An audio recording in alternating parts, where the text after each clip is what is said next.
تمام سننے والوں کو مسیح میں میرا سلام۔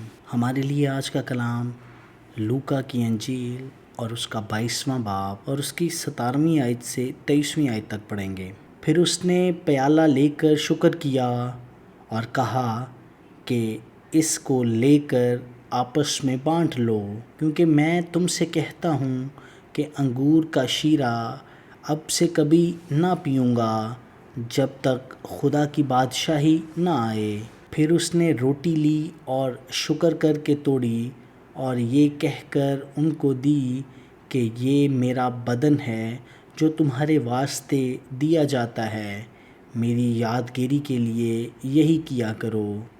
اور اسی طرح کھانے کے بعد پیالہ یہ کہہ کر دیا کہ یہ پیالہ میرے اس خون میں نیا عہد ہے جو تمہارے واسطے بہایا جاتا ہے۔ مگر دیکھو، میرے پکڑوانے والے کا ہاتھ میرے ساتھ میز پر ہے، کیونکہ ابن آدم تو جیسا اس کے واسطے مقرر ہے جاتا ہی ہے، مگر اس شخص پر افسوس ہے جس کے وسیلہ سے وہ پکڑوایا جاتا ہے۔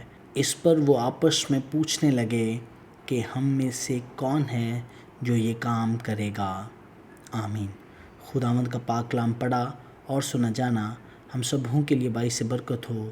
خدا کا شکر ہو۔ آمین۔